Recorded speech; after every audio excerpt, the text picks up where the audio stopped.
Ya, di sini yang menjadi pokok utama adalah permaknaan cinta kasih itu sendiri ya. Cinta kasih adalah keberadaan batin yang tidak terdapat kebencian. Dalam pengertian yang lain, cinta kasih adalah keberadaan batin yang disertai dengan pengharapan baik.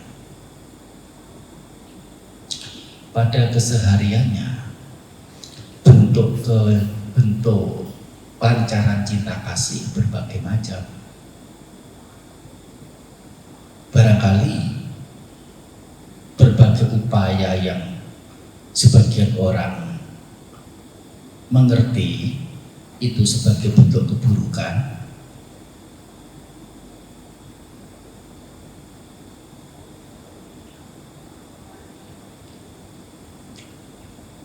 pada kenyataannya barangkali itu adalah bentuk cinta kasih.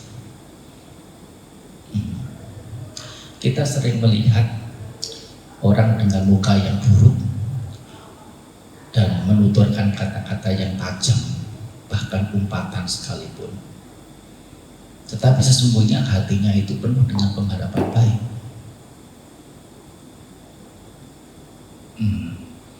Hanya dalam mengungkapkan atau menunjukkan cinta kasihnya itu ya sesuai dengan cara masing-masing, sesuai dengan jenjang pemikiran, jenjang batiniah seseorang.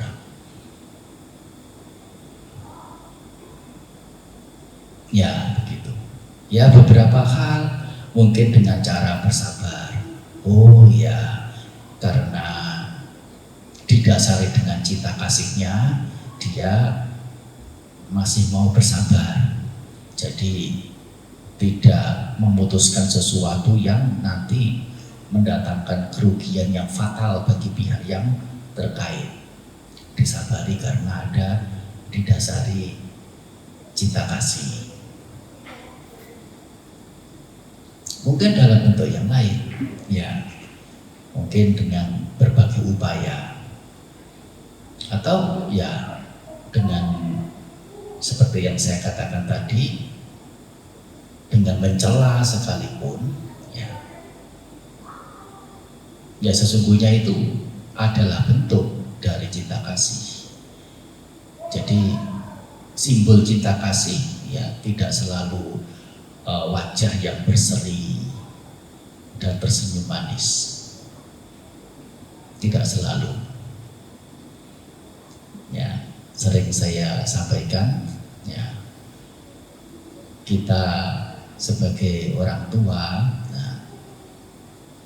dan orang tua yang juga Buddhis, merasa sebagai umat Buddha, merasa perlu mempraktikkan cinta kasih, sehingga kesehariannya itu selalu ya berusaha menunjukkan wajah yang ceria, berseri, tersenyum, sehingga sewaktu ya anak-anaknya atau orang yang dia cintai melakukan hal yang baik, melakukan hal yang patut, ya dia menyambut dengan wajah berseri, tersenyum. Demikian pula, ya karena dia merasa sedang mempraktekkan cinta kasih, sewaktu anak-anaknya, putra-putrinya atau orang yang dia cintai melakukan hal yang tidak terpuji, melakukan hal buruk, selaku orang yang berlatih cinta kasih, dia juga tersenyum manis. Nah, ini benar tidak ini? Nah, meskipun ya dalam hati, itu tetap ada pengharapan baik, bentuk luaran itu juga bisa menyesuaikan dengan lingkungan.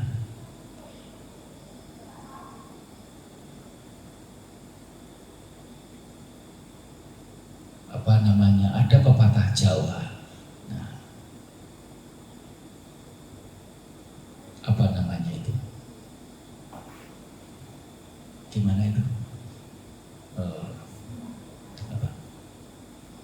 Kalau ya ini Bapak nyontek dari Bante Dhammasubbo yang sering menyampaikan ada 3 dengan priyayi, yaitu orang yang kelas tinggi. Nah, itu dengan cara tersendiri. Dengan para pejabat harus ada cara sendiri. Tapi dengan bocah-bocah atau kanak-kanak, yaitu harus dengan cara sendiri. Jadi yang saya ingat itu hanya 2 saja. Esem Bupati, Bujang Dugang. Nah, jadi dengan orang yang kelas priyayi, kelas gentleman, kelas orang yang punya peradaban tinggi, melakukan hal yang tidak patut sesuatu yang bersangkutan itu, kita hanya tersenyum, begitu sudah merasa dan kemudian malu dan selesai. Tetapi untuk bujang itu masih kanak-kanak, masih remaja. Dia buat hal yang tidak patut, nah kita tersenyum begitu, ya dianggap, oh ini setuju ini, malah menjadi-jadi apa yang dia lakukan. Ya itu harus didugang. Tahu didugang? Didugang itu menggunakan tumit, ya. Menggunakan tumit itu kemudian ditendang dengan tumit, itu namanya dugang.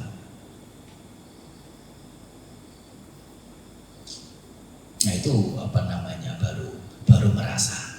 Soalnya dengan didiamin saja tidak merasa, disenyumin juga tidak merasa.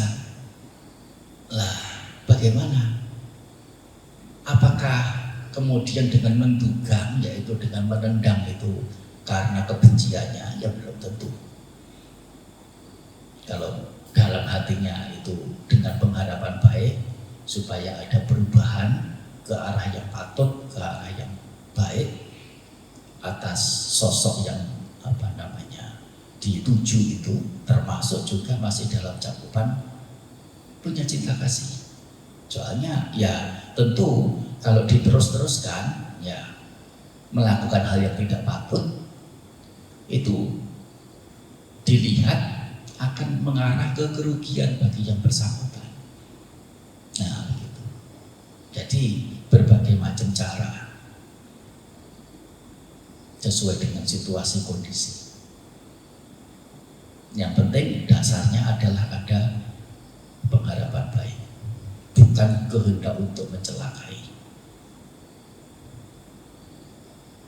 Nah gitu.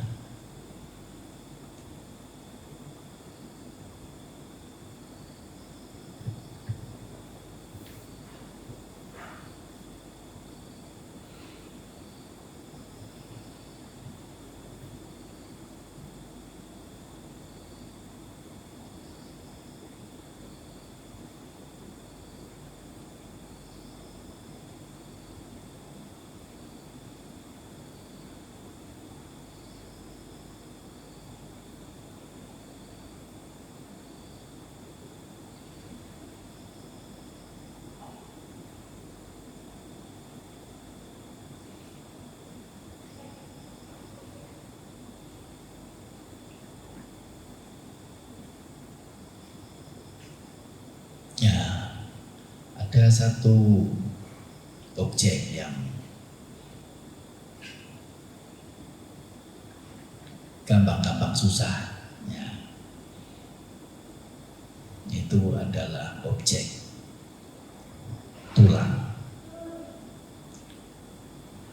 tulang, ya, ya. yaitu dengan mengatakan dalam hati tulang, tulang, tulang, sambil membayangkan keberadaan tulang yang ada di tubuh, bentuknya, warnanya, posisinya, ya, besarnya, seperti misalnya tulang paha dengan tulang rusuk, dengan tulang jari, dengan tulang gigi, dengan tulang tengkorak. Nah, bervariasi baik bentuk, posisi, ukuran. Nah,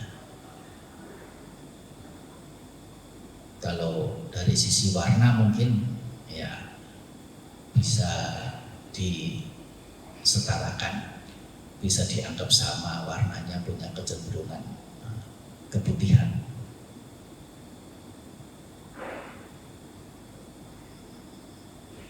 Nah, menempatkan tulang sebagai objek dengan terus melihat tulang, tulang. Nah, banyak hal yang bisa dimunculkan, yang bisa disertakan, yaitu nilai-nilai luhur. Di sini utamanya adalah berupa kebijaksanaan. Tulang. Nah, melihat tulang seperti itu, kira-kira yang muncul itu rasa menggemari atau rasa iritasi.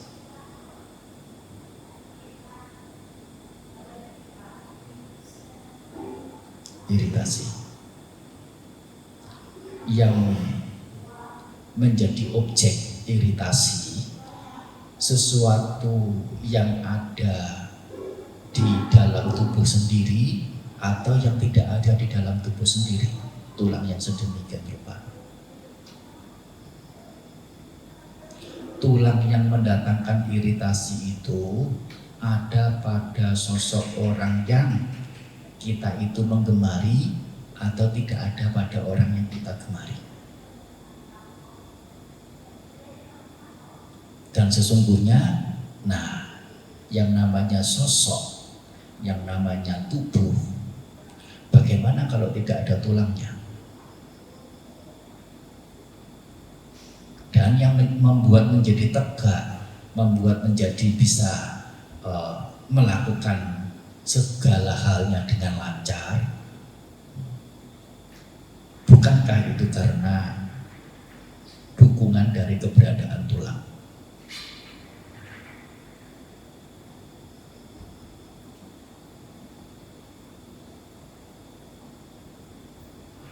Dan kalau mau dikatakan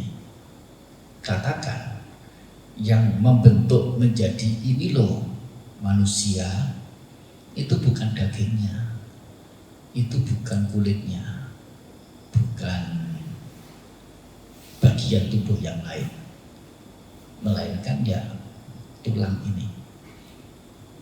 Soalnya kalau bentuk tulangnya berbeda, nah ukurannya berbeda,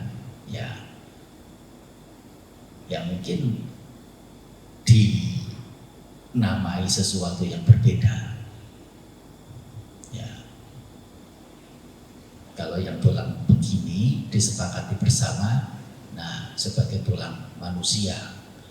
Tetapi kalau tulangnya beda lagi, ya bisa jadi dimengerti sebagai misalnya tulang apa yang kira-kira seukuran dengan manusia. Ya, kambing. Tulang kambing, tulang anjing, ya, tulang apa? Nah itu.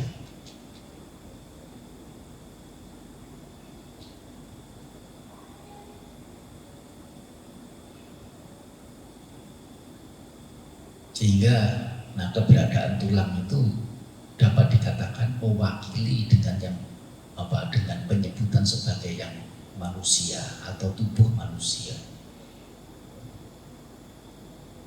Sehingga kalau keberadaan tulang itu ternyata bukan sesuatu yang mendatangkan kegemaran,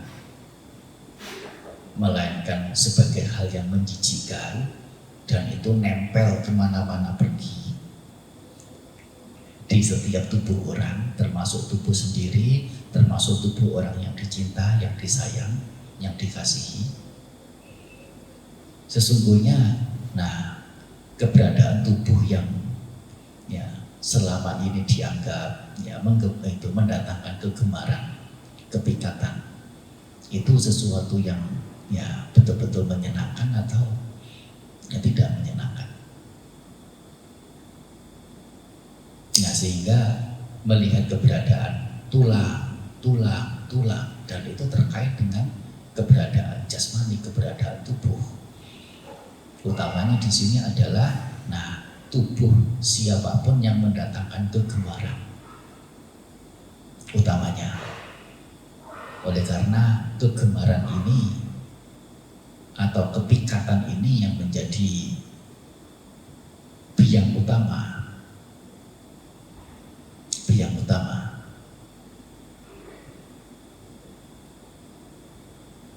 segala permasalahan. Sesuatu yang menyakitkan memang itu juga permasalahan, tetapi permasalahan yang lebih akut itu adalah hal yang menyenangkan, bukan hal yang menyakitkan. Mengapa? Kalau terhadap hal yang menyakitkan, mudah tidak kita kemudian memutuskan untuk pergi darinya, lari darinya, mudah. Tapi terhadap sesuatu yang menyenangkan, mudah tidak untuk lari darinya, tidak mudah. Kalau seseorang melihat atau merasakan keberadaan kehidupan ini menyakitkan, itu tidak nyaman, itu tidak menyenangkan, apa semuanya tidak beres, merasa risih dengan hidup menjadi manusia atau menjadi makhluk apapun, menganggap itu sebagai sesuatu yang menyakitkan, dan kenyataannya memang demikian. Untuk kemudian muncul kehendak enyah dari menjadi makhluk, itu akan sangat mudah menuju pada pelatihan untuk tidak terlahir lagi sebagai makhluk. Di sini karena justru kesenangan indrawi yang mendatangkan hal yang menyenangkan.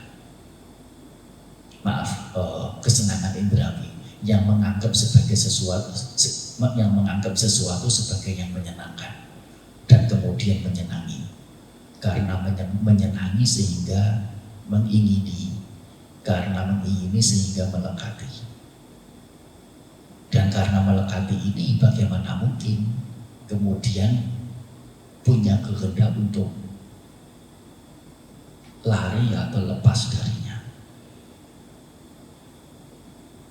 Dan upaya untuk keluar dari samsara, lingkar perjalanan kehidupan, itu menjadi terasa sangat jauh dan berat sekali. Kembali lagi ke objek tulang itu tadi. Utamanya adalah untuk mencegah munculnya persepsi sebagai yang menyenangkan atas sosok yang di dalamnya ada yang namanya tulang itu. Kalau tulang itu sesungguhnya adalah sesuatu yang mendatangkan iritasi, yang menjijikan. Pernah saya dulu masih ada HP BlackBerry. Biasanya ada gambar. Sekarang juga ada aplikasi BlackBerry, itu ada gambar postingan itu sebagai logo itu. Namanya PP atau apa itu? Ya. Nah, saya post di sana itu gambar tengkorak. Ya, jadi tubuh manusia tapi hanya rangkanya saja. Banyak komentar, ya, aduh mengerikan, aduh apa begitulah, tidak positif. Ya. Tapi ada satu orang yang kebetulan komentarnya langsung di hadapan saya, bisa bicara langsung dengan apa namanya, dengan polos yang mengatakan, PP Bante itu ini ya apa namanya, inspiratif ya. Itu kita di masa yang akan datang ya Bante. Betul ya? Saya menjawab, tidak di masa mendatang Ibu, di masa sekarang. Apa kita tidak ada seperti itu? Semuanya ada. Kenapa kita tidak menyadari kalau itu ada? Kalau kita tidak ada rangka seperti itu, bagaimana berdiri? Kaget, gelagapan. Ada rangka itu, ada seperti yang ada itu, seperti di PP gambar itu. Hanya kita menolak, tidak mau menerima. Kalau sesungguhnya keberadaan kita tidak jauh, yaitu sebetulnya sama persis dengan gambar rangka yang ada pada gambar itu.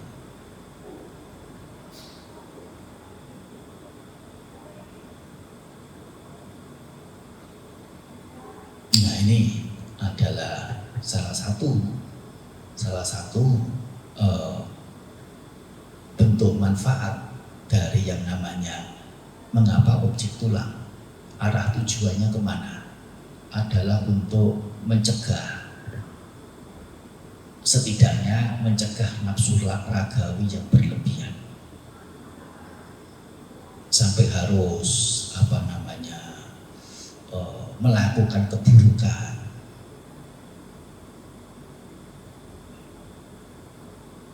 Saling membunuh, saling mencelakai karena berebut dengan yang namanya tumpukan tulang ini. Kalau sesungguhnya tulang sesungguhnya adalah sesuatu yang menjijikkan, yang mendatangkan iritasi sedemikian rupa, patutkah kira-kira harus diperebutkan dan kemudian melakukan keburukan yang merugikan diri sendiri? Jangankan tulang dari pihak lain, tulang di tubuh ini sendiri. Nah, sesungguhnya apakah menyenangkan? Apakah indah? Nah, ini bagaimana objek tulang.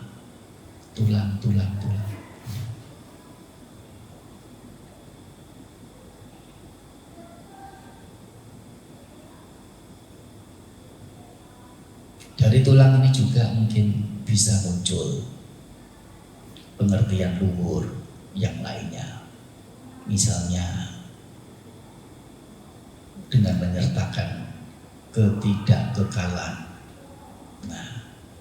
atas tulang itu.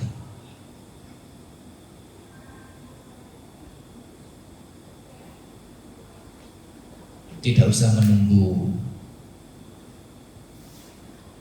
sekian puluh tahun, tulang itu akan bisa mengalami kerusakan. Sesungguhnya tulang itu setiap waktunya itu mengalami kerusakan di tubuh ini.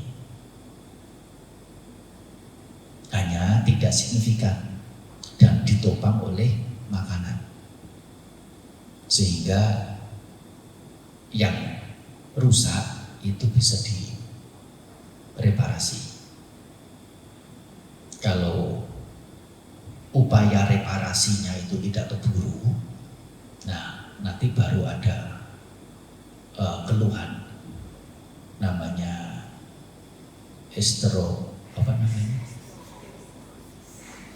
tulang meropos, atau gejala-gejala sang penyakit tulang yang lainnya.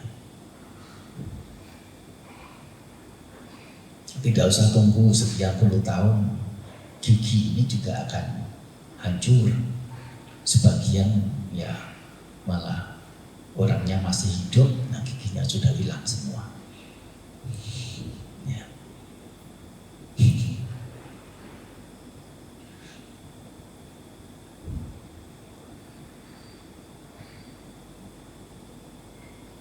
Dan ini keberadaan tulang mau dipertahankan sampai berapa lama?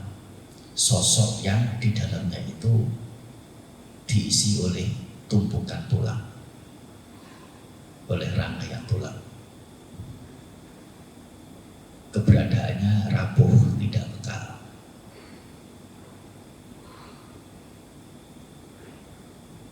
Terhadap hal yang tidak kekal,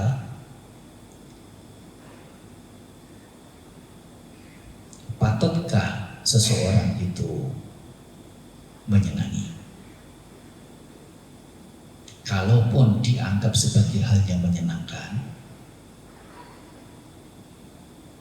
dengan punya keberadaan sebagai yang tidak kekal dan mengerti sebagai yang sungguh-sungguh tidak kekal, artinya sesuatu yang menyenangkan itu pada ujungnya harus mengalami perubahan, menjadi rusak, lepas dari kepemilikan, mendatangkan rasa kecewa,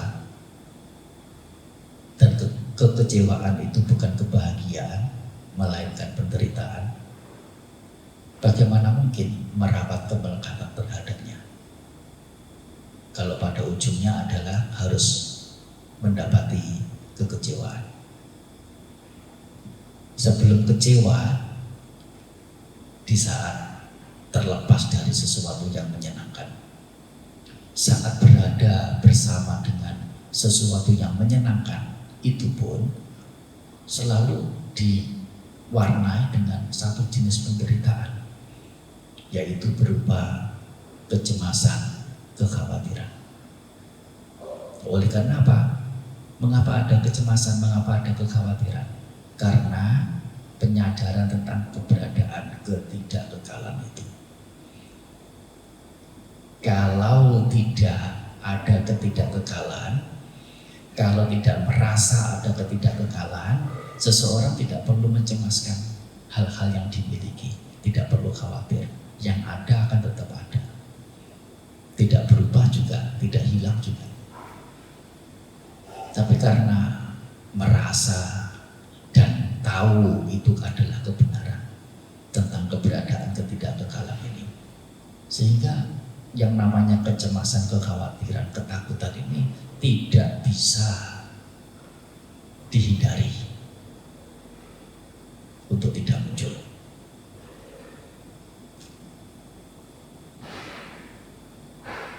Dan kecemasan, kekhawatiran, ketakutan ini sesuatu yang menyenangkan atau menyakitkan, kebahagiaan atau penderitaan.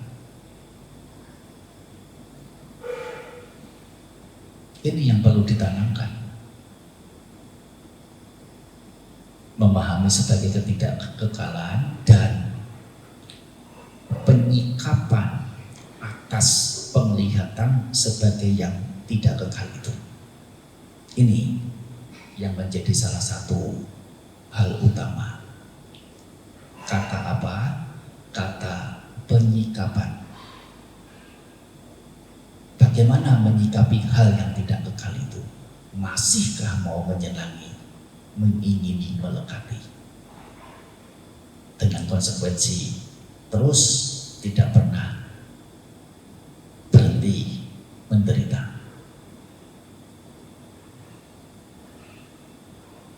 Nah, itu cara orang bijaksana adalah mereka memutuskan untuk tidak melekati atas sesuatu yang dicengkeram oleh ketidakkekalan. Dan begitu tidak melekati, nah, batinnya terbebas, kecemasan, bebas dari kekhawatiran, bebas dari ketakutan, bebas dari kekecewaan. Dan dia bebas dari penderitaan. Karena keberadaan bebas dari penderitaan disebut telah padam penderitaannya. Karena padam kotoran batin dalam bentuk kemelekatan itu. Dan karena padam kotoran batinnya, padam penderitaannya, dikatakan sebagai orang tenang. Ini tenang.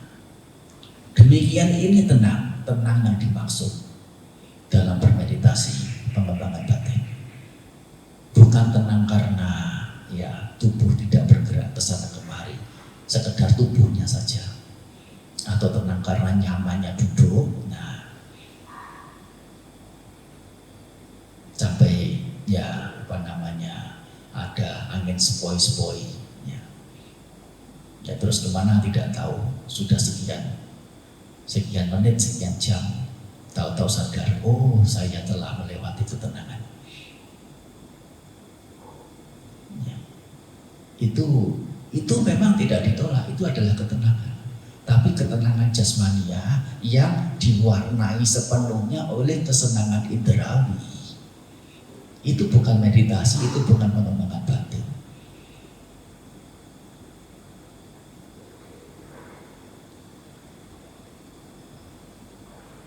Ini harus membedakan. Yang dimaksud ketenangan dalam pengembangan batin itu berbeda dengan ketenangan ala kita. Tentang konsep tenang atau pemahaman tenang itu. Sehingga kalau dalam berdiskusi kemudian menyebut istilah tenang, nah itu harus ada synchronizing, pencocokan pemahaman. Sudah sesuai belum antara penanya dan penjawab yang dimaksud dengan istilah tenang itu? Kalau tidak sesuai, bagaimanapun, kemanapun, sejauh apapun itu dibahas, tidak akan mencapai hasil. Tidak akan sesuai yang diharapkan.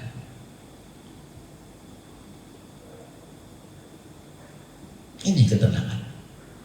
Dan ini yang dimaksud. Dan memang apakah itu hal yang mudah? Lah kalau mudah, yang mencapai tingkatan kesucian di dunia ini banyak sekali dan gampang sekali.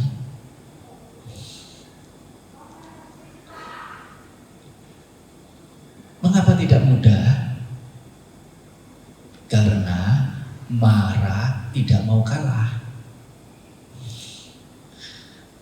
Si marah, si setan, si penghancur, pembunuh, ini tidak mau kalah. Mereka juga lihai, piawai yang biasa mengelabui, piawai dalam mengelabui dengan berbagai cara, sehingga makhluk-makhluk itu balik terjerat dalam kuasanya. Balik lagi. Meskipun sudah bosen aku sama dia, sudah bosen aku dengan ini. Iya, tapi tidak lama kemudian kangen lagi.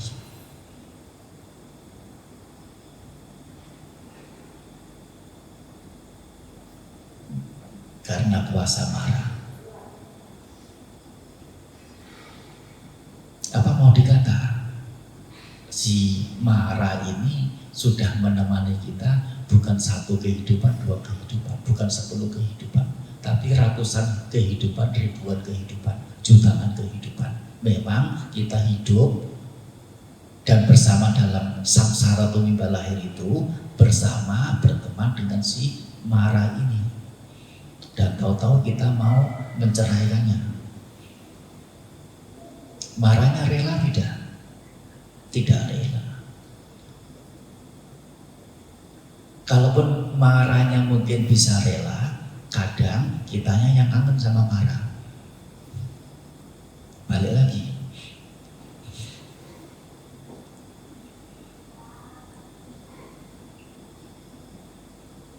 Menjadi tidak mudah.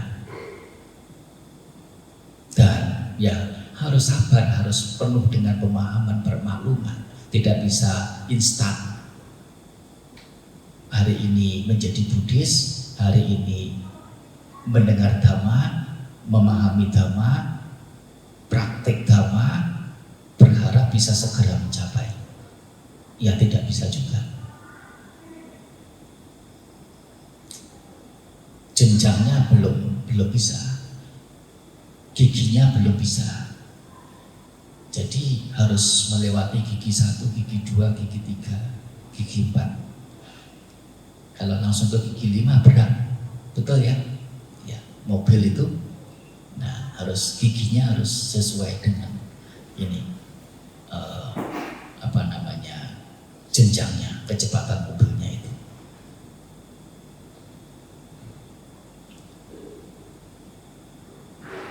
Demikian pula saat berhentinya.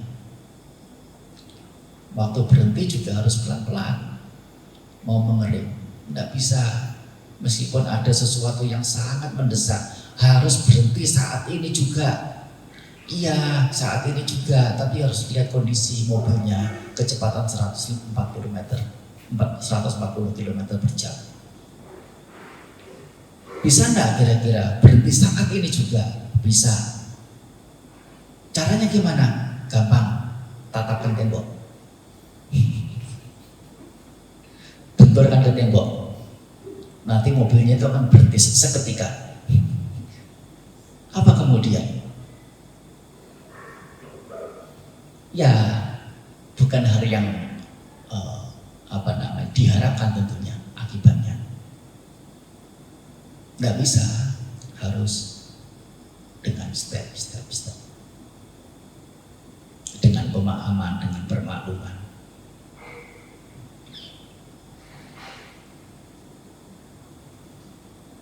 Bumi yang berputar begitu ya, udah lama, nggak tahu kapan mulai berputar.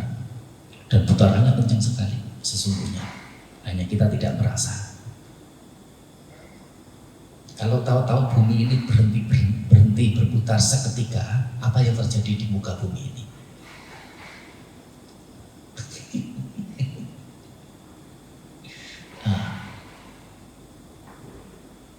Yang namanya laut, angin, gunung, apalagi rumah, tidak berbentuk lagi.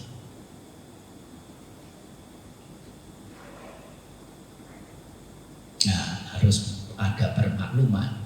Kita berada di anak tangga keberapa? Ada di anak tangga yang ke-1000, maaf, kalau seluruhnya itu ada 1000 anak tangga, kita masih berada di anak tangga yang ke-25, sadari saja. Oh, masih di 25. Dan mendinglah sudah sampai 25. Harus bisa menyemangati diri.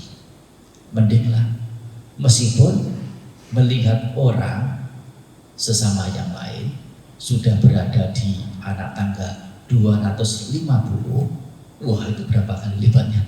Meskipun hanya tambah 1 nol, tapi jauh sekali. Dan kalau kita kemudian merasa rendah, merasa kecil, merasa tidak ada artinya, kemudian ya sudahlah, tidak usah latih lanjut, jauh dengan dia. Ini adalah tiket yang harus pergi pelatihan itu. Soalnya kalau tidak menggunakan tiket pergi ini, dampaknya akan lebih parah. Tidak mau, ya harus menapaki anak tangga dari satu step ke satu step. Urusan pihak lain ada di anak tangga 250, urusan dia. Dia punya potensinya sendiri, dia punya usahanya sendiri, dia punya sebabnya sendiri. Kita berada di anak tangga sekian juga punya sebabnya sendiri juga. Dan masing-masing punya konsekuensinya. Kalau masih berada di anak tangga 25, mungkin akan harus menerima dampak-dampak derita untuk pihak yang berada di anak tangga yang ke-25. Yang bagi mereka yang sudah berada di anak tangga 250 tidak perlu lagi untuk mendapati penderitaan seperti kita. Tetapi, nah itu adalah di sisi kita. Di sisi mereka yang sudah berada di anak tangga 250, ya punya urusannya sendiri, punya permasalahannya sendiri. Yang kita belum nyampe, belum menjadikannya sebagai permasalahan dan tidak bermasalah.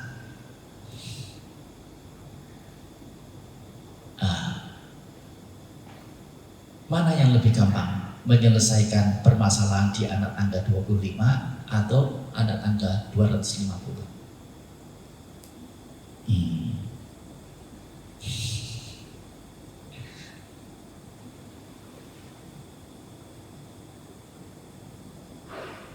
Jadi kalau masih merasa sebagai anak tangga yang ke-25, nah dan tidak harus menyelesaikan anak tangga yang ke-250, menyelesaikan permasalahan anak tangga yang ke-250, nah, menyelesaikan permasalahan di anak tangga 25 ini, kita harus juga merasa lega. Oh, ini baru anak tangga 25, mestinya saya mampu, mestinya saya bisa.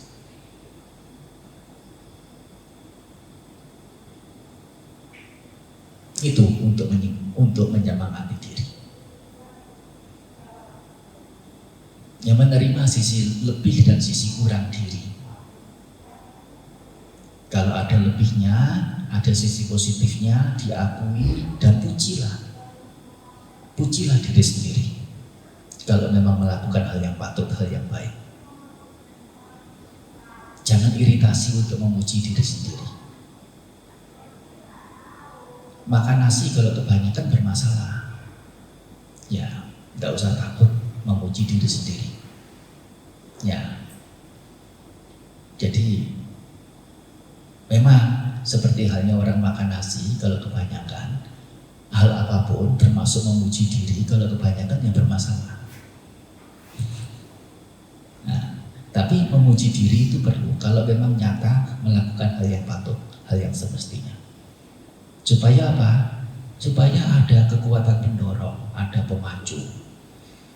Kalau merasa tidak punya potensi, tidak punya kebanggaan apa, ingin meraih suatu target, ada keyakinan tidak? Ada kepercayaan diri tidak? Tidak ada. Dan tidak mau ada upaya ke sana. Oleh karena apa? Tidak ada kepercayaan diri. Mengapa? Karena tidak melihat sisi positif diri. Potensi diri yang nyata ada. Kebanggaan diri itu memunculkan apa? Keyakinan, kepercayaan pada diri. Yaitu sekali lagi harus yang moderate, yang tengah-tengah, tidak terlalu berlebih.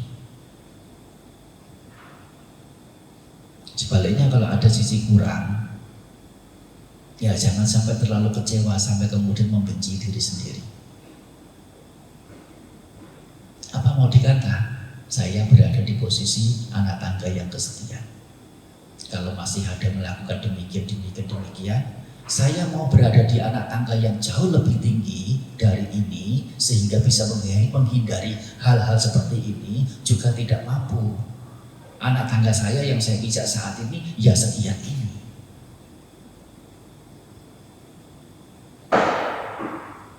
Soalnya pelatihan dhamma ini kalau tidak dibuat sesuai dengan potensi, dengan jenjangnya diri, itu juga bisa mendatangkan ini ketimpangan. Ya menjadi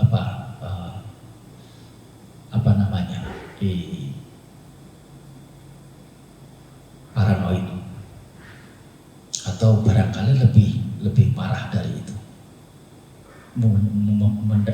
Memicu munculnya gangguan kejiwaan karena apa? Terlalu khawatir, terlalu takut, terlalu apa. tidak melihat keberadaan diri, potensi diri, jenjangnya diri. Sehingga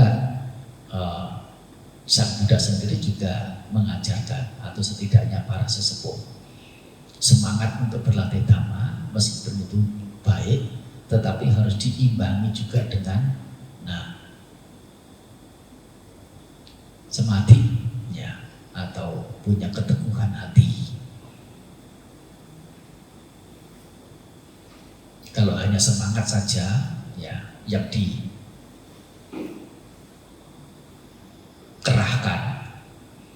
ya nanti akan muncul kegelisahan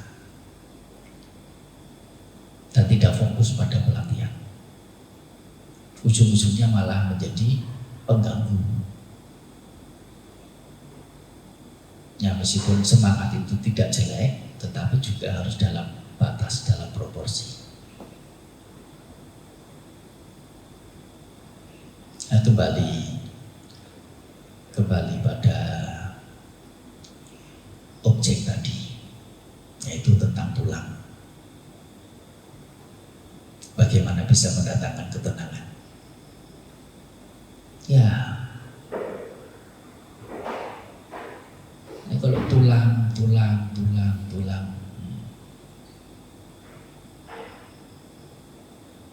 Mengerti tulang harus dengan nilai luhur, yaitu satu, sebagai sesuatu yang ternyata tidak indah, tidak menyenangkan. Ini nilai luhur. Sebagai sesuatu yang tidak kekal, ini nilai luhur. Bukan dengan nilai-nilai awam. Misalnya apa? Sebagai sesuatu yang menyenangkan, sebagai sesuatu yang kekal. Apalagi kalau tulangnya adalah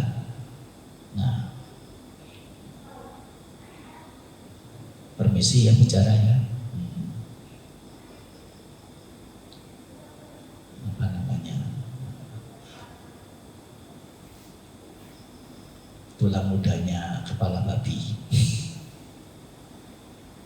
Atau apa begitu, yang apa? Begitu melihat tulangnya begitu langsung muncul nafsu ragawi, kesenangan. Atau ya katakanlah ini objek yang lain. Misalnya objeknya bukan tulang, tetapi objeknya adalah entah itu kulit, atau rambut, atau kuku, atau gigi. Nah,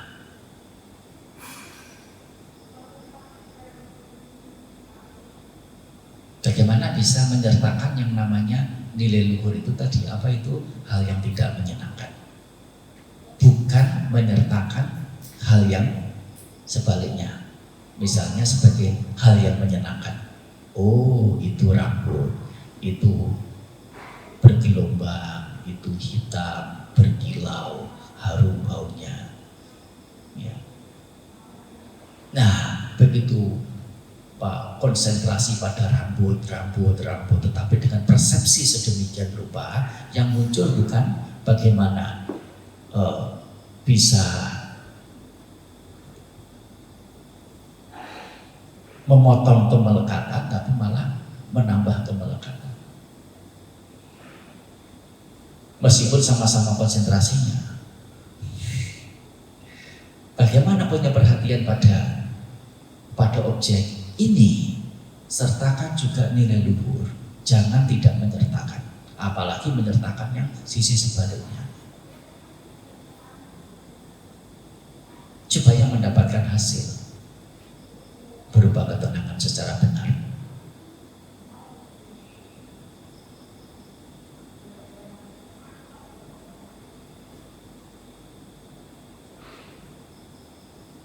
Salah lihat menganggap keberadaan kulit ya, sebagai sesuatu yang indah. Nah, ini justru bukan pengembangan batin.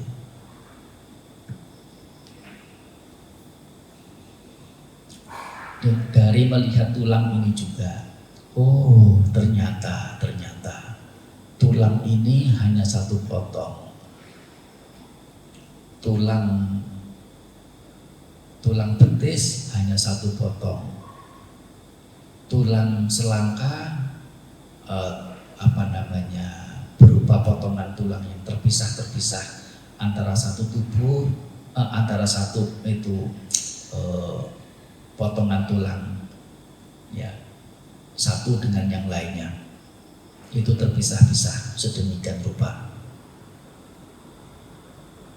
Ternyata, nah, yang disebut sosok manusia, nah, kalau pada intinya itu adalah tumpukan tulang, kira-kira tulang mana ya yang mewakili sebagai yang aku, diriku ini? Sebagai yang intinya ini tulang mana ini? Ternyata tidak bisa dipilih potongan tulang yang mana. Dan memang ternyata kenyataannya adalah setelah diselidik, setelah direalisasi sedemikian rupa, tidak ada yang namanya diri. Yang ada adalah kumpulan dari faktor-faktor pembentuk.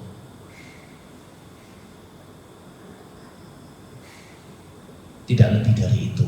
Yang dimengerti sebagai ada diri, yaitu hanya tipuan saja. Kalau begitu, yang namanya tubuh ini, nah, sesungguhnya ada diri atau tidak ada diri. Itu bisa disimbolkan oleh diri sendiri melalui melihat itu. Dan yang lebih penting lagi adalah penyikapan. Penyikapan atas pengertian sebagai yang tidak ada diri atas tubuh ini. Jika tubuh ini adalah tidak ada diri,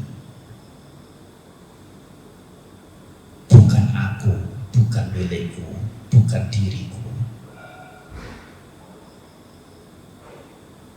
Terus sejauh apa keberadaan tubuh yang sedemikian rupa perlu aku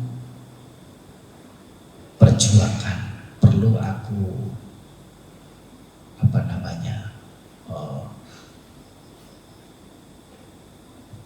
lekati, baik tubuh ini maupun tubuh siapapun yang lain. Kalau sesungguhnya adalah sesuatu yang kosong, sesuatu yang semu. Sesungguhnya tidak ada diri, tidak ada inti, tidak ada yang namanya yang esensial itu. Kalau sesuatu itu ternyata setelah dilihat sebagai yang kosong, seperti halnya fata morgana, hanya tampaknya saja ada tetapi barangnya tidak ada, bagaimana kita bisa melekati fata morgana?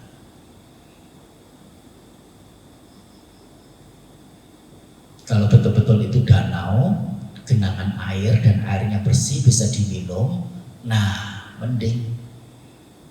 Tapi ini fata morgana, tipuan, bagaimana kita bisa melekati?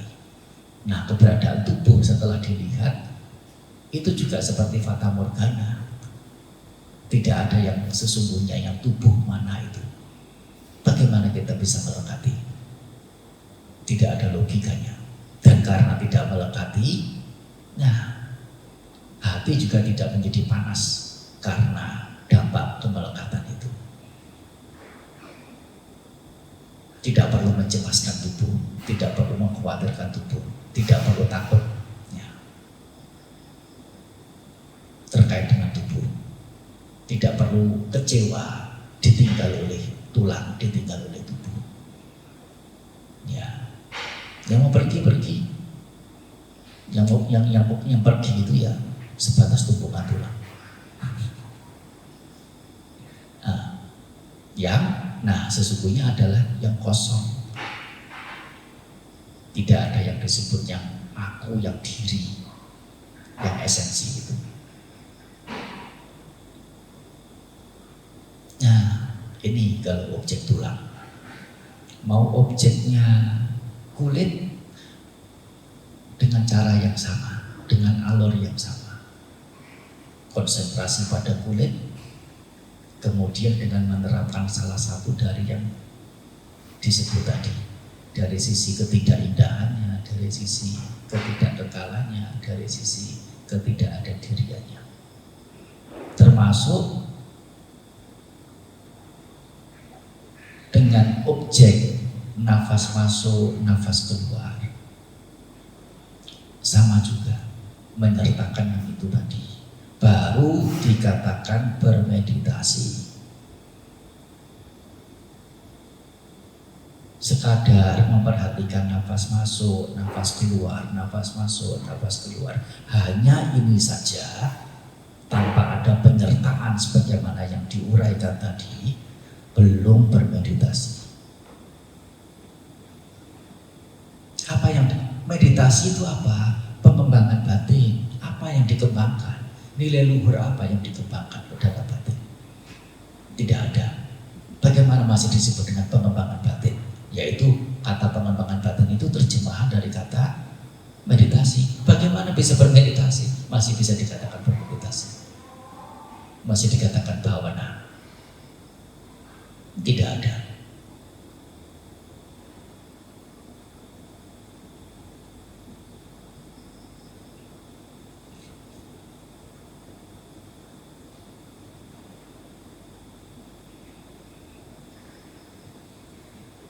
Yaitu apa namanya, daripada sulit cari yang bertanya, saya menambahkan termasuk menegaskan ya. Dan dari apa yang disampaikan ini barangkali bisa dibahas lebih jauh lanjut lewat pertanyaan kalau memang ada yang belum jelas. Nah, dipersilakan.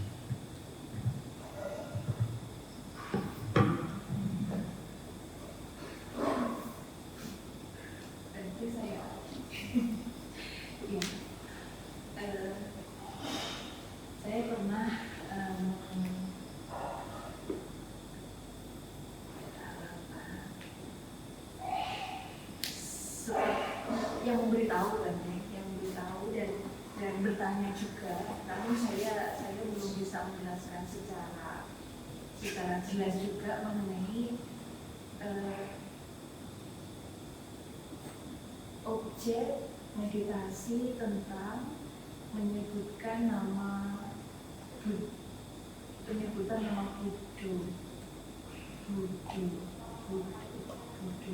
di dalam nafas masuk, nafas keluar. Namun ada yang menyatakan bahwa untuk dapat mengambil objek dengan penyebutan nama Buddha itu harus mengetahui benar-benar tentang sifat-sifat luhur dari Guru Agung Buddha. Gitu.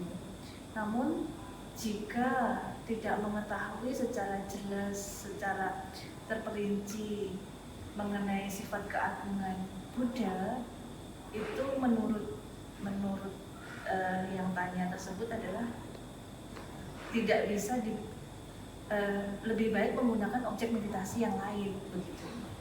Dan apakah memang demikian atau dengan hanya memahami tentang arti dari Buddha Nusati itu sudah bisa mewakili pengertian atau pemahaman sifat Buddha itu sendiri, atau mending menggunakan objek pernafasan naik turun begitu Mas? Keluar masuk.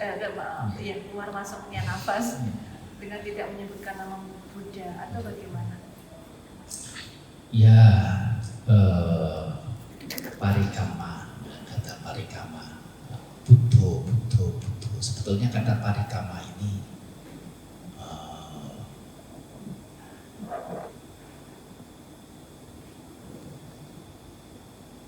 memasukkan ke objeknya itu sendiri dan dipertegas dengan kata, ya diucapkan dalam batin sebagai salah satu bentuk bantuan saja untuk meneguhkan dalam melihat objek, dalam menyadari keberadaan objek. Buddho itu adalah parikama, salah satu parikama. Misalnya tadi itu objeknya tulang gitu ya. Ya, parikamanya apa? Tulang menyebut dalam hati. Atau dalam bahasa Pali juga bisa ati ya. Ini parikama. Kronologisnya bahwasanya parikama Buddho ini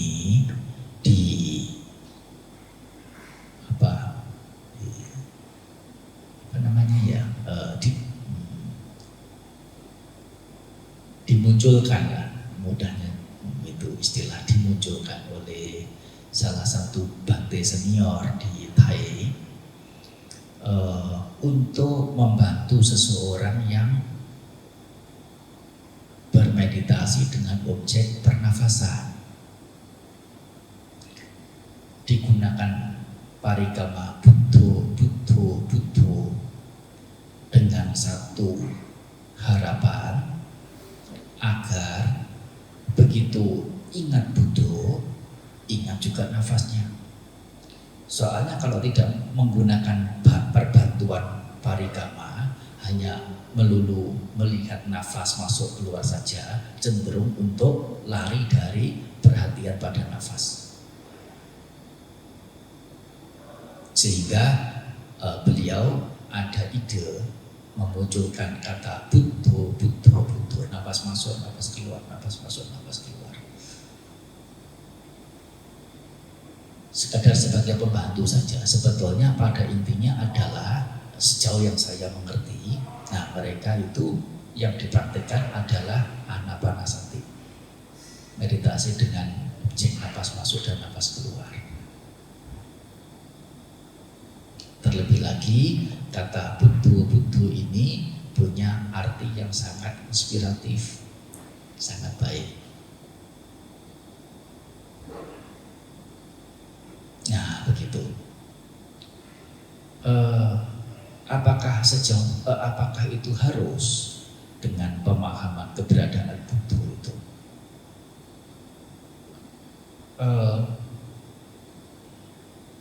Kalau tahu dan mestinya tahu apa itu Buddho, ya tentu lebih baik. Oleh karena Buddho itu adalah nama lain dari keterbebasan, nama lain dari kebijaksanaan.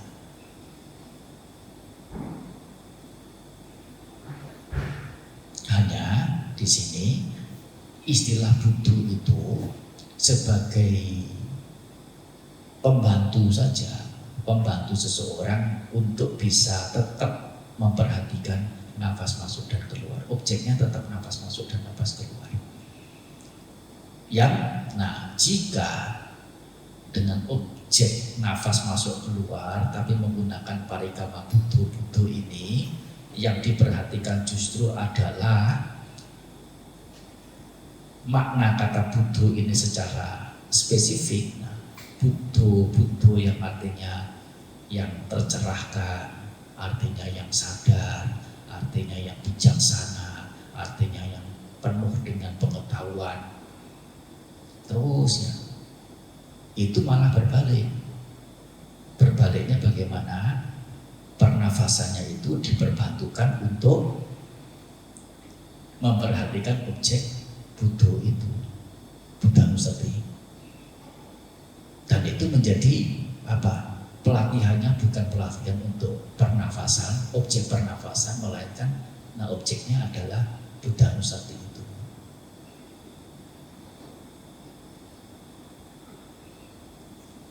Para senior di Thai sana juga sering sekali menjelaskan, mengklarifikasi. Pada ujungnya nanti, ya setelah seseorang piawai dalam memperhatikan nafas, nanti kata Buddho itu hilang secara sendirinya, tidak diperlukan lagi. Itu hanya sebagai pengawal saja, yaitu pemula saja.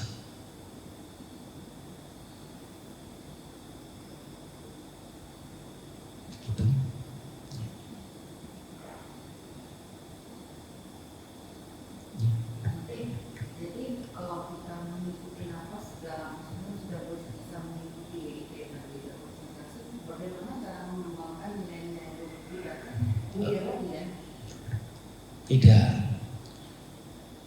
karena kita sudah terbiasa dengan kebiasaan lama yang namanya bermeditasi dengan objek nafas, ya hanya memperhatikan nafas masuk dan keluar. Begitu diubah, harus melakukan sesuatu yang lain. Oh, tidak bisa. Karena apa? Tidak biasa. Kapan pengertian berupa nilai luhur itu diterapkan dalam bermeditasi objek nafas? Bersamaan di saat memperhatikan nafas yang sedang masuk dan yang sedang keluar. Di saat itu juga. Tidak usah menunggu nanti kalau sudah mencapai satu jenjang tertentu. Yang jenjang itu sendiri hanya ada di angan-angan, tidak ada pada kenyataan. Orang gampang saja ngomong, nanti pada tahapan tertentu setelah perhatian kita mulai teguh, bisa tidak untuk kemudian menentukan, oh ini perhatian saya mulai teguh, saya sudah boleh deh untuk menyertakan nilai luhur. Kapan? Semuanya relatif dan merasa belum dan akhirnya tidak. Dan tidak perlu juga menunggu sampai jenjang tertentu. Ya kalau 1, 2, 3 nafas pertama, nah, bolehlah ya, tidak usah menyertakan dulu untuk agar stabil dulu tubuhnya ini. Barusan duduk begitu biasanya masih belum tertata. Nah, untuk 1, 2, 3 nafas pertama, nah, hanya memperhatikan nafasnya saja, ya itu tidak sholat. Ini sesungguhnya adalah saat bernafas, baik yang panjang maupun yang pendek, termasuk saat mengetahui pernafasan secara keseluruhan. Baik sewaktu nafas itu sudah dibuat menenang dan keseluruhannya itu disertakan salah satu di antara, sesungguhnya ada 4 semuanya, yaitu dari sisi ketidakindahannya, yang kedua dari sisi kerapuhan atau kecacatannya, yang ketiga dari sisi ketidakkekalannya, dan yang keempat dari sisi ketidakadadiriannya. Kalau dalam istilah palingnya itu dari sisi asubha, dari sisi adinawa, dari sisi anicca, dan dari sisi anatta. Sesungguhnya ada satu lagi, yaitu dari sisi ketidakmampu bertahanan. Ketidakmampu bertahanan itu dalam bahasa palingnya dukkha, menjadi 5. Hanya umumnya itu disisihkan dengan satu pemahaman bahwa penyertaan pengertian tentang ketidakmampu bertahanan ini sudah mirip dengan ketidakkekalan. Karena ada tidak kekal, karena ada ciri tidak kekal, ya sudah otomatisnya adalah tidak bisa bertahan, tidak mampu bertahan. Artinya yang muncul pasti akan padam, tidak bisa bertahan dalam arti terus ada terus.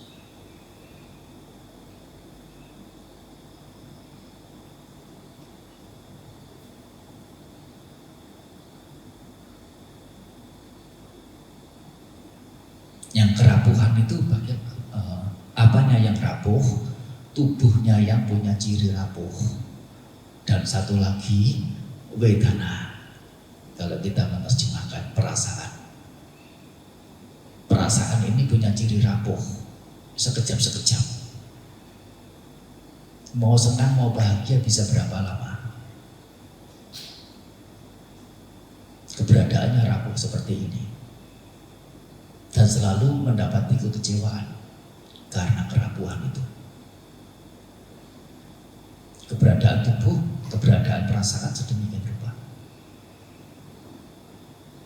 Sehingga nah, dalam wedana nupassana atau pengembangan batin dengan objek wedana, perasaan yang menjadi objek bukan perasaan menyakitkan, tetapi yang menjadi objek utama adalah perasaan menyenangkan. Dan bukan perasaan menyenangkan yang biasa-biasa, melainkan perasaan menyenangkan yang muncul dari upaya mendapatkan kebahagiaan luhur. Setelah seseorang melihat tulang dengan pengertian benar, ketidakindahan, atau ketidakkekalan, sampai muncul yang namanya keberadaan batin yang lengang, kosong dari kesenangan indrawi, tidak ada secuil pun rasa senang atas tulang. Dan karena tidak ada kesenangan indrawi atas tulang, nafsu ragawinya hancur, batinnya dikatakan lengang dari kesenangan indrawi. Ini menjadi kriteria jana. Saat batin lengang dari kesenangan indrawi itu, yang mana kesenangan indrawi adalah penyebab keterhimpitan, penyebab rasa sesak, tegang batin, sehingga begitu kotoran batinnya lenyap dari batin, kesenangan indrawinya tidak ada, batinnya menjadi merasa plong, menjadi merasa lega. Karena apa? Bebas dari keterhimpitan, karena kotoran batinnya tidak ada. Begitu ada rasa plong inilah muncul kemudian rasa seperti ya minum air sewaktu haus. Ada ketergiuran, merasakan bagaimana sudah sekian tahun diikat, kemudian dilepas. Saat tali itu mulai dikendorkan, bagaimana rasanya? Sekian tahun di penjara, kemudian diputuskan secara mendadak, kamu bisa keluar. Saat melewati pintu jeruji penjara keluar, bagaimana rasanya? Itulah sewaktu batin keluar dari kotoran batin. Itu yang menjadikan wap ya, yang disebut dengan kegiuran piti. Piti muncul bukannya tanpa sebab. Tidak ada sesuatu apapun yang muncul dengan tidak ada sebab. Dan harus rasional, harus logis.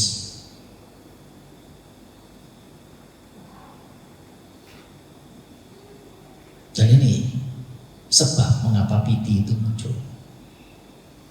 Karena kotoran batin tidak lagi bisa bertahan dalam batin.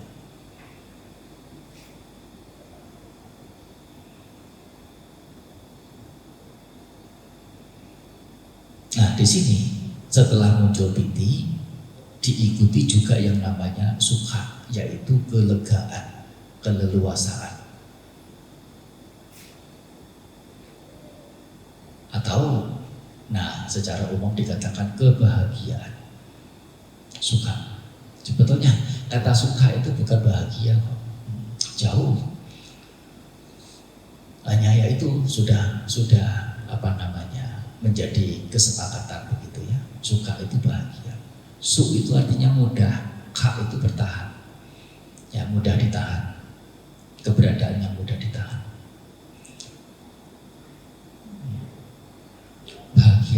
Bahagia. Ya, sesungguhnya ya sesuatu yang mendatangkan apa namanya, rasa manis, rasa legit, rasa ya itu baru dikatakan bahagia. Kalau hanya suka saja itu sesungguhnya adalah keberadaan leluasa, keberadaan lega. Tapi ya nggak apa-apa, ini urusan bahasa. Nah, di sini suka ini, keberadaan suka, keberadaan bahagia. Bahagia muncul dari mana?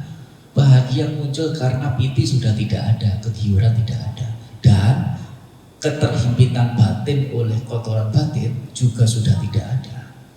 Rasanya leluasa, lega, plong dada ini rasanya tidak ada rangka yang membatasi.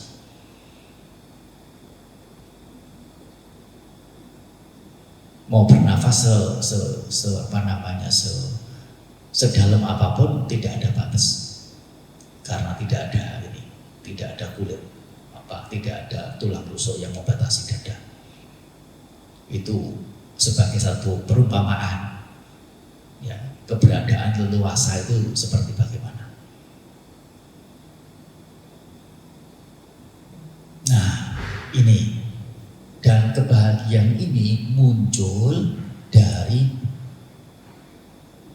upaya yang sifatnya itu luhur, mulia. Mengapa dikatakan mulia? Karena pada saat mencapai jhana pertama ini, kesenangan indrawi tidak ada. Dan kebahagiaan yang muncul adalah kebahagiaan yang muncul karena tidak adanya kesenangan indrawi. Itu sesuatu yang luar biasa, tidak gampang. Dan setelah mendapatkan kebahagiaan dari terbebas dari kesenangan indrawi ini, kebahagiaan itu dipegang, ditangkap, diangkat sebagai objek. Bahagia, bahagia, bahagia, suka, suka, suka. Suka ini adalah sesuatu yang rapuh, tidak boleh dilekati. Ini Vedananupassana.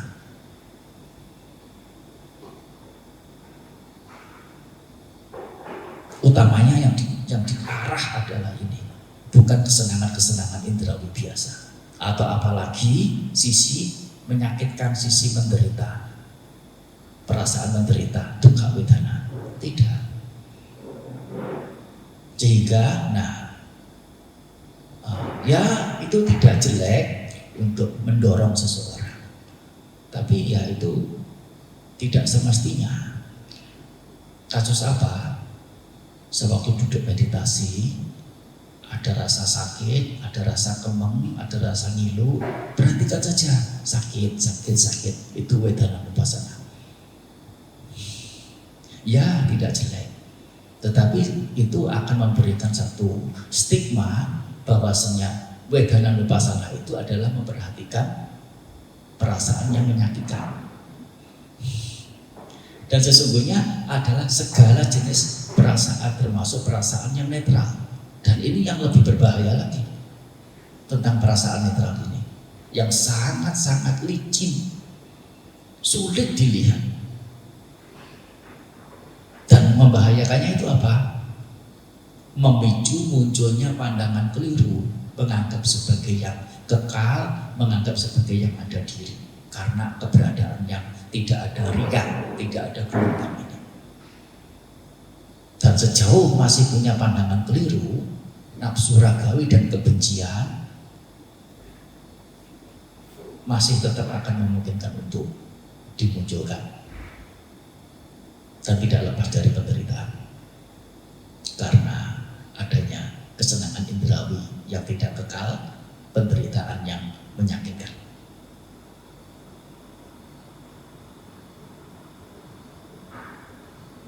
Nah, ini sekedar pengetahuan saja untuk mengerti bahwasanya Vedananupassana yaitu merenungkan perasaan vedana, diutamakan adalah perasaan menyenangkan. Dan Sang Buddha menunjuk bukan perasaan menyenangkan biasa-biasa, tapi perasaan menyenangkan yang muncul dari upaya melakukan hal-hal yang luhur. Bahagia dari melakukan hal yang luhur, bahagianya itu ditangkap, dipegang, diangkat sebagai objek, sebagai satu keberadaan yang patut dimengerti sebagai yang rapuh, yang tidak bisa bertahan, dan tidak semestinya dengan demikian untuk dilekati. Ini Vedana Vipassana. Itu jadi ada ketidakindahan asubhan, adinawa, kerapuhan atau kecacatan. Yang cacat itu tubuh dan perasaan. Kalau tidak indah, ya tidak indah apa? Cukup tubuh saja. Nah, itu asubha. Objeknya adalah tubuh saja. Kalau adinawa, kerapuhan, kecacatan, objeknya ada dua.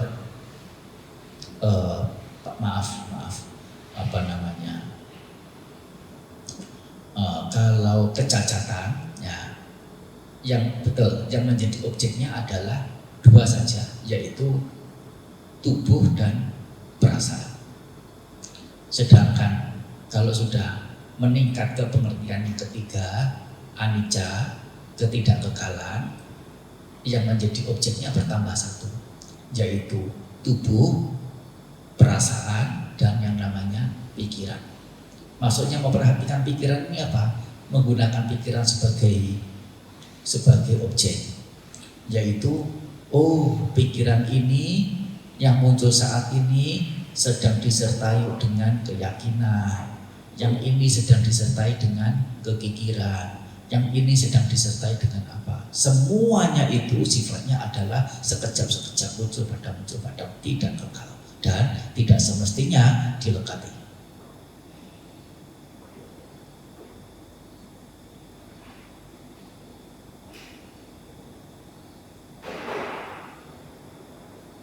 Dan sesungguhnya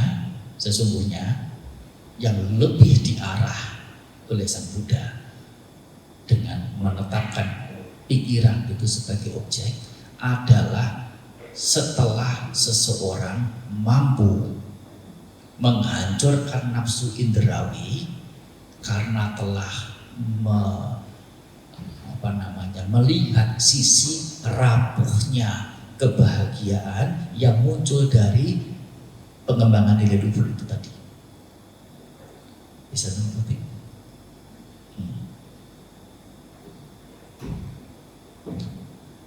Saat seseorang telah mampu melihat perasaan sebagai sesuatu yang rapuh, ini loh rapuh, ya betul, nafsu indrawi hancur.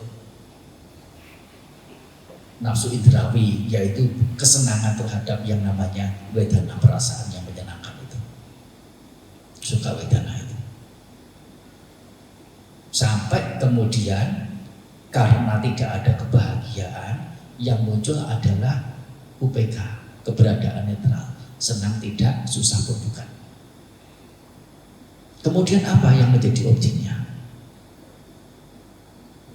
Karena pikiran yang tadi bisa merasakan perasaan yang menyenangkan, menggunakan perasaan yang menyenangkan itu sebagai objek, perasaan menyenangkan yang muncul dari pengembangan nilai luhur itu tadi.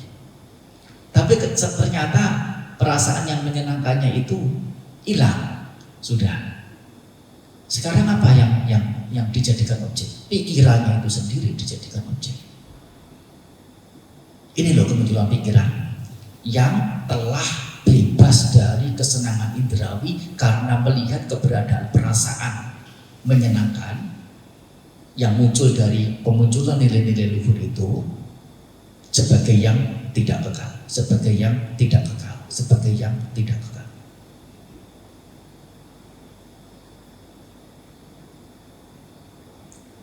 Nah, ini anicca untuk bisa memperhatikan tiga objek. Satu tambah lagi satu, yaitu cita, pikiran menjadi objeknya. Dan anatta, ketidakadadirian. Nah, ini bisa untuk keempat-empatnya. yaitu tubuh,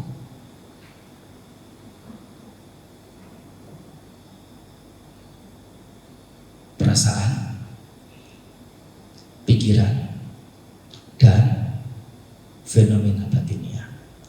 Apa beda pikiran dan fenomena batinia? Kalau pikiran adalah keberadaan yang mengetahui objek, namanya pikiran, atau cipta atau winyana. Karena sifatnya adalah satu keberadaan yang mengetahui objek, sehingga disebut dengan si pengetahuan.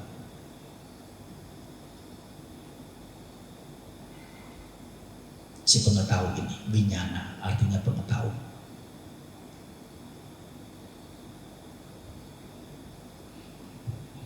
Ini adalah untuk pikiran. Sedangkan untuk fenomena batinia, nah ini sudah merinci lebih dalam lagi. Meskipun itu adalah winyana, tetapi masih ada rinciannya. Oh, ini adalah caku indria, yaitu indera pemelihat. Ini adalah caku winyana, yaitu si pengetahuan yang terkait dengan indera pemelihat. Oh, ini adalah rupa, yaitu objek yang bisa ditangkap, dilihat oleh indera pemelihat. Oh, ini adalah kontak, yaitu menyentuhnya indera pemelihat pada objek, yaitu bentuk, dan diketahui ya, disertai juga oleh cakup winyana, pengetahuan terkait dengan indera pemelihat ini. Ini adalah kontak. Oh, dari kontak ini, nah muncul rasa iritasi, rasa menyenangkan. Oh, ini adalah wedana yang muncul karena kontak itu. Lebih rinci lagi, lebih dalam lagi, sampai muncul perasaan menyenangkan, sampai muncul mengingini, sampai muncul pemikiran-pemikiran, sampai muncul ya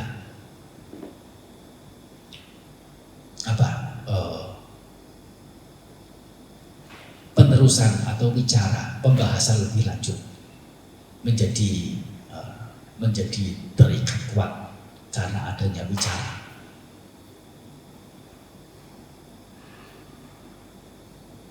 Nah, kesemuanya itu, baik mulai dari caku ayatana atau caku indera pemelihat atau landasan mata caku ayatana, termasuk juga ada rupa bentuk, termasuk ada caku winyana, termasuk juga ada caku sampas saja, ya.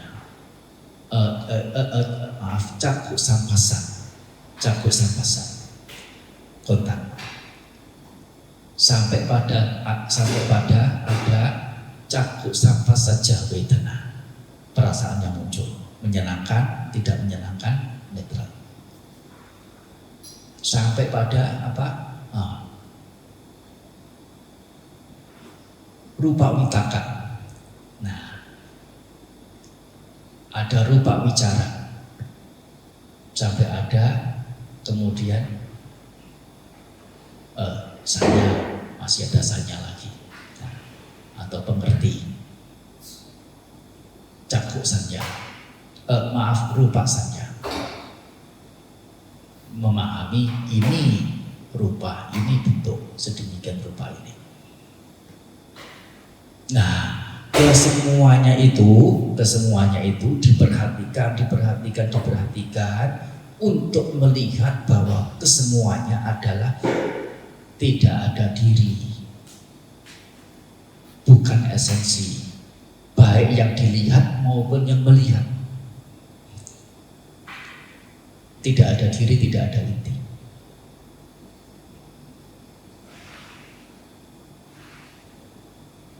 Nah ini, dalam keseharian kita bisa melihat, saat melihat, misalnya melihat gampangnya, melihat bunga. Nah, melihat bunga, ini ada indera penglihat, ada rupa bentuk yaitu bunga, ada kesadaran atau ada indera pengetahuan yang terkait dengan mata, disebut dengan cakshu winyana ini. Nah, karena ketiganya ini ada, sehingga ada yang namanya kontak. Dari kontak ini muncul yang namanya perasaan demikian. Nah, ini dirunut, dirinci, dan masing-masing itu semua adalah tidak ada yang namanya diri, inti, esensi. Tetapi yang dituju sesungguhnya bukan itu oleh Sang Buddha. Setelah seseorang menggunakan cita, pikiran itu sebagai objek, ya toh? Ingat enggak tadi? Setelah menggunakan perasaan yang menyenangkan, yang muncul dari pemunculan nilai luhur, nah sebagai sesuatu yang rapuh, sampai nggak ada lagi yang namanya kebahagiaan. Dan karena tidak ada kebahagiaan, yang menjadi objeknya kemudian dialihkan kemana? Dialihkan ke citanya itu sendiri. Memperhatikan cita sebagai sesuatu yang tidak kekal. Dan setelah bisa merealisasi keberadaan cita yang tidak kekal dan bisa menyikapi dan muncul penyikapan atas sebagai yang tidak kekal ini, apa kemudian yang perlu dilakukan? Menggunakan ketidakkekalan itu sebagai objek. Menggunakan ketidakkekalan sebagai objek bahwa sesuatu yang tidak kekal atau ketidakkekalan itu sendiri punya ciri tidak ada diri. Kosong. Mengapa tidak ada diri? Karena tidak kekal.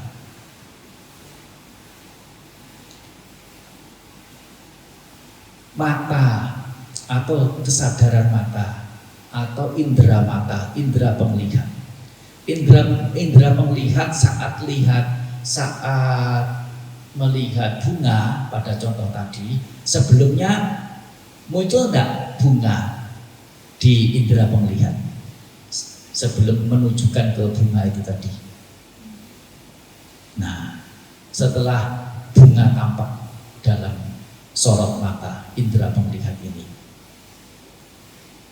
muncul yang namanya ini loh indera penglihat, dan ini loh rupa, dan ini loh cakshu winyana menjadi muncul. Melihat bunga berapa lama? Sepanjang hidup? 3 hari, 3 jam, 3 menit, bahkan 3 detik pun tidak, sudah lewat. Artinya apa? Yang namanya indera penglihat pada bunga yang tadi muncul sekarang sudah padam. Bunga yang tadi tampak di indera mata sekarang sudah padam. Ada kemunculan dan ada kepadamannya.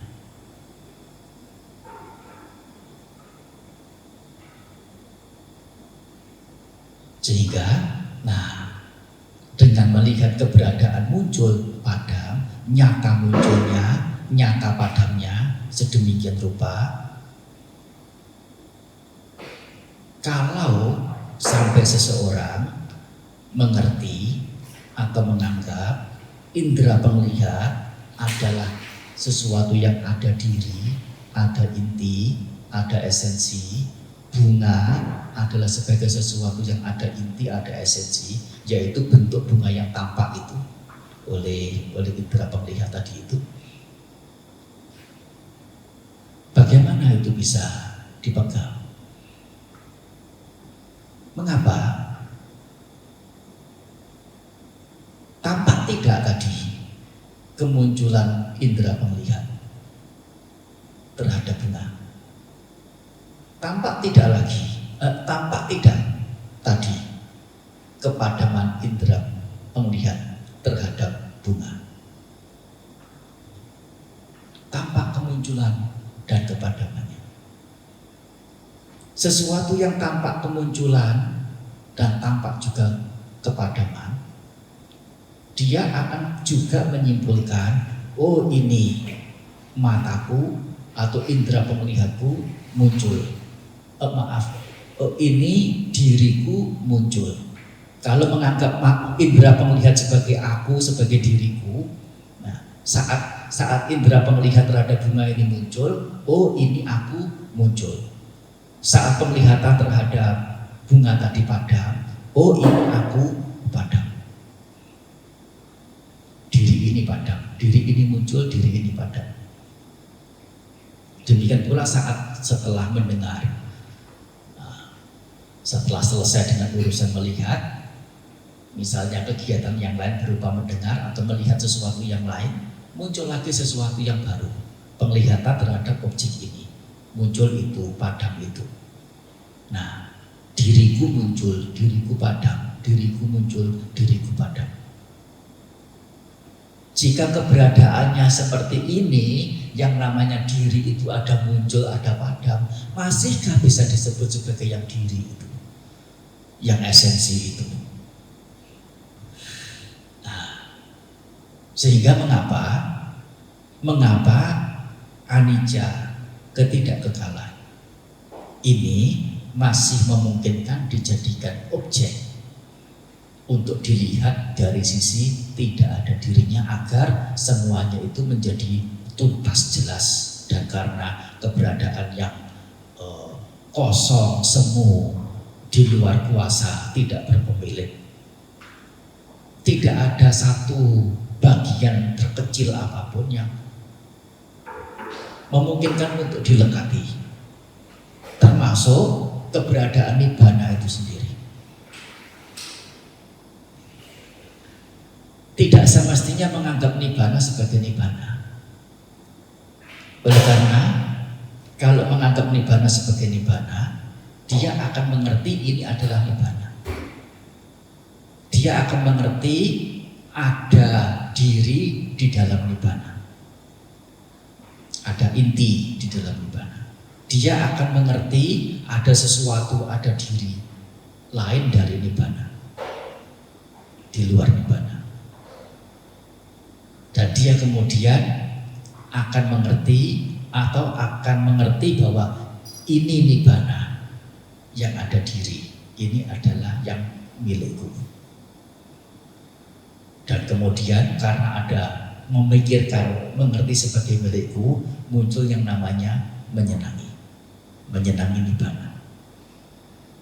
Dan setelah muncul kesenangan, meskipun kesenangan terhadap nibbana, ini adalah penderitaan.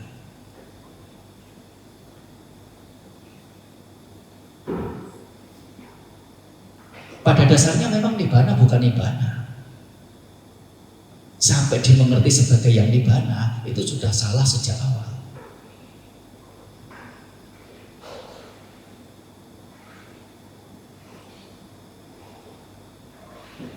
Pertanyaan berikut. Kalau nggak berhenti maju terus. Silakan.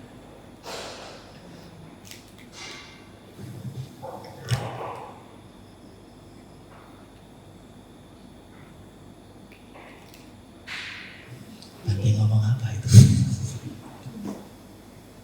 Silakan. Jadi berarti dari penguraian tadi setiap apapun fenomena yang muncul itu terus menjadikan objek itu berurut-urut terus itu berarti. Kalaupun berurut, satu-satu, masing-masingnya itu harus ditelateni. Nah, harus dikerjakan yang sungguh-sungguh dan tuntas.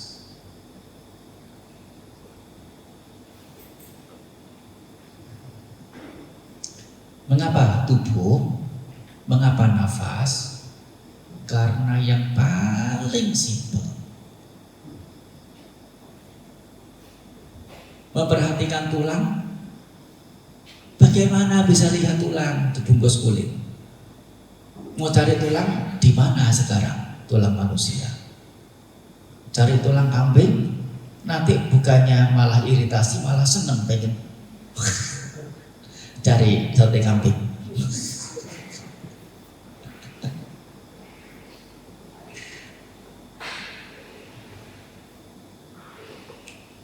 Nafas yang paling mudah. Dan nafas itu adalah yang sesuatu yang berbentuk rupa, yaitu apa? Perwakilan dari yang namanya tubuh secara keseluruhan. Oleh karena tubuh ini adalah topangan atau hasil kerja dari yang namanya nafas. Makan boleh telat, minum boleh telat, apalagi minum obat. Tapi bernafas, saya mohon jangan telat. Tidak boleh telat.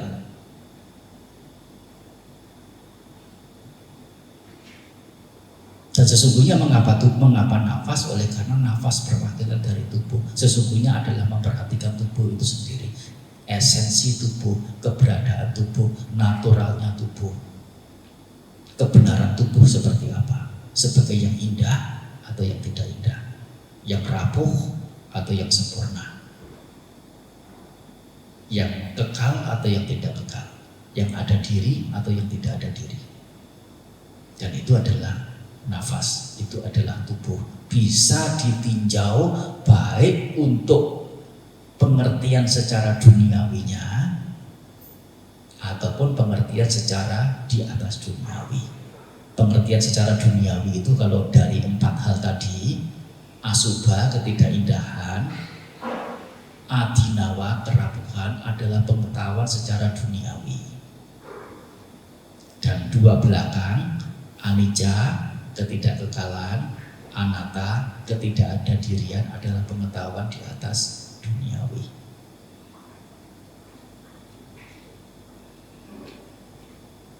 Mengapa itu? Panjang lagi nanti. Mengapa 2 pertama pengetahuan duniawi, pengetahuan 2 terakhir pengetahuan di atas duniawi? Karena 2 pengetahuan pertama sebatas pengetahuan secara manusia, kesepakatan manusia. Ini tubuh, itu sudah keliru. Tubuh tidak ada. Apalagi ini adalah tubuh manusia. Manusia juga tidak ada. Itu kalau pengertian universalnya. Tetapi ini adalah tubuh.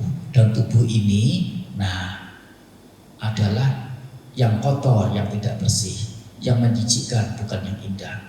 Sesungguhnya indah juga tidak ada, kotor juga tidak ada. Tubuh ya tubuh, materi ya materi. Nah, memahami sebagai yang indah atau sebagai yang tidak indah itu sebatas kebenaran secara kesepakatan antar manusia saja. Sehingga dikatakan pengetahuan duniawi, yaitu dunianya manusia.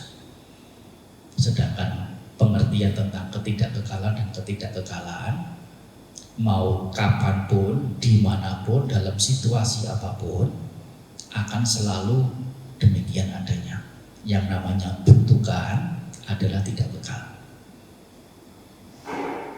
Yang namanya segala keberadaan, baik yang berupa bentukan maupun yang tidak berupa bentukan, adalah kosong, semu, tidak berpemilik, di luar kuasa, yaitu anatta.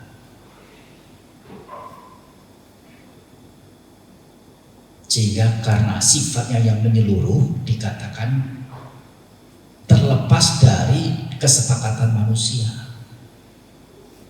Karena terlepas dari kesepakatan manusia, di luar dari kesepakatan manusia, di atas dari kesepakatan manusia disebut dengan lokutara, loka dan utara. Loka yaitu manusia loka, keberadaan dunia yaitu manusia-manusia ini.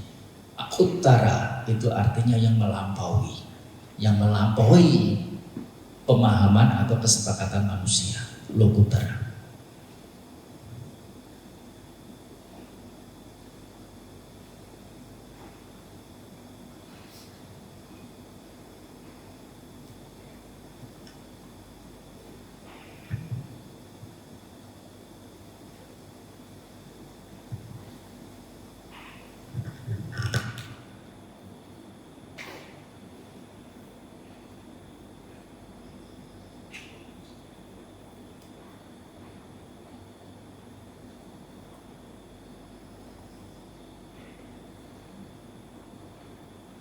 Tanya silakan.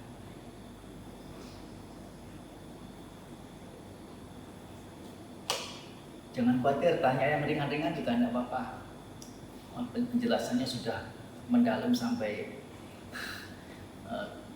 susah dijangkau. Mau tanya yang ringan-ringan kayaknya malu, tidak usah malu.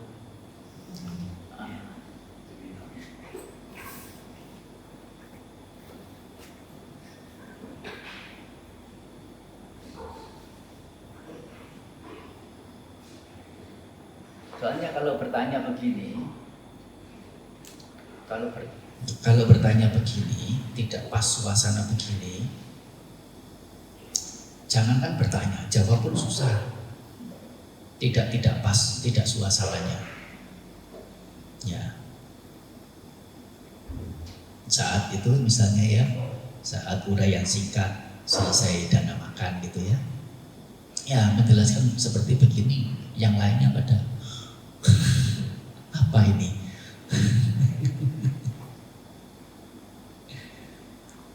Ya, ini forumnya yang paling tepat.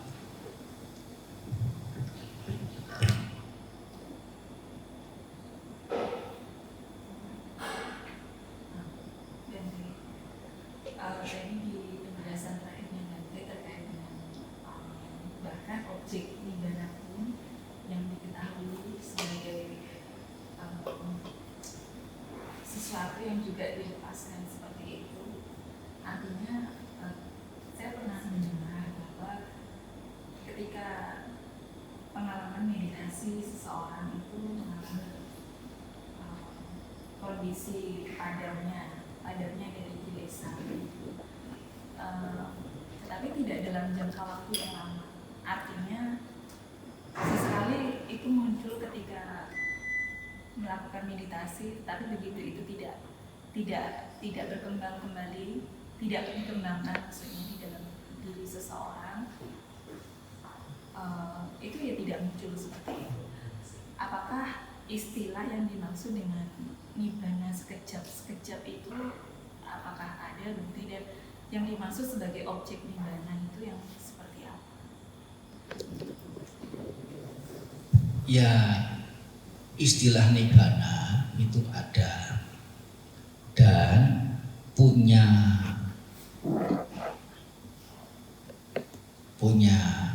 area yang berbeda-beda.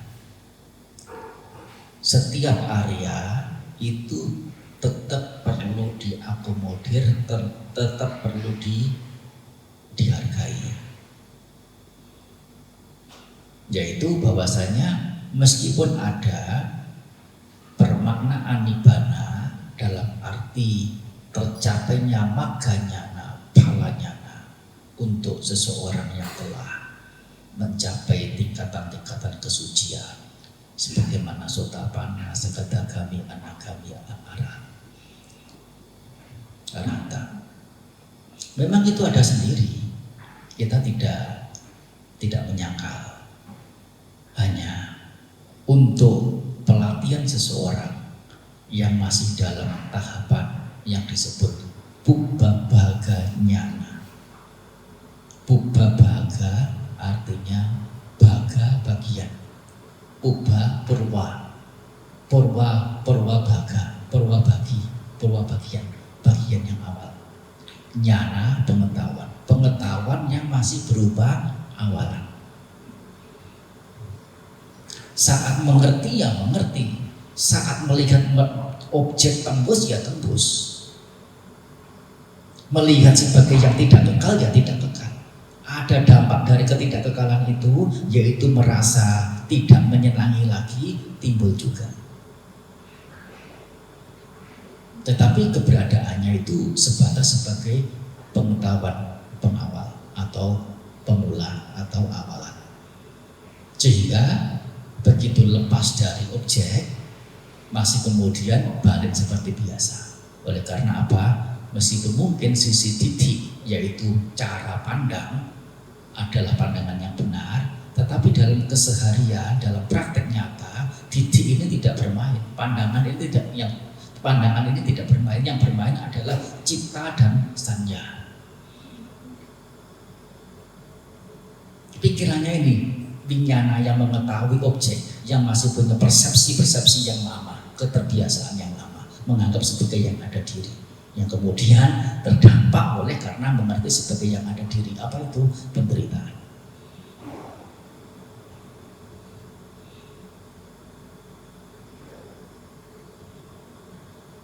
Salah satunya.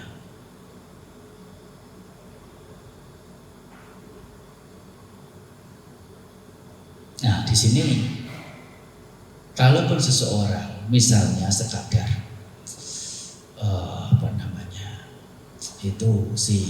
itu tuh menjengkelkan sekali itu. Saya tempeleng dia tuh gimana ini? Ya. Oh, sudah mulai mendidih. Nah. Dia melakukan hal seperti itu kan keburukan yang dia lakukan. Kalau menurut hukum karma, perbuatan itu mendatangkan penderitaan, dan itu terjadi pada siapapun, termasuk terjadi pada dia.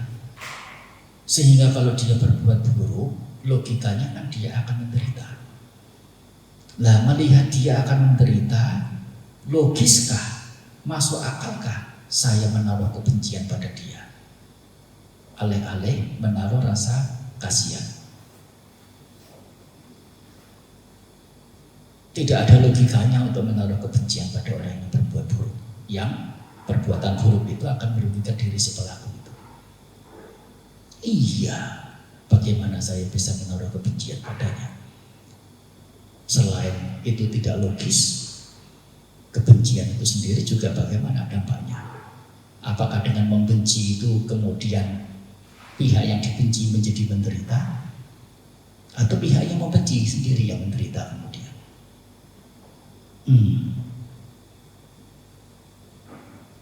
Tapi dengan mengerti bahwasanya dia yang melakukan keburukan itu akan menderita dan tidak semestinya untuk menaruh kebencian, alih-alih menaruh belas kasihan. Begitu belas kasihan muncul, bluk, menggantikan kebencian. Padam tidak kebenciannya? Padam. Berhenti tidak penderitaannya? Berhenti. Dan itu adalah nibbana.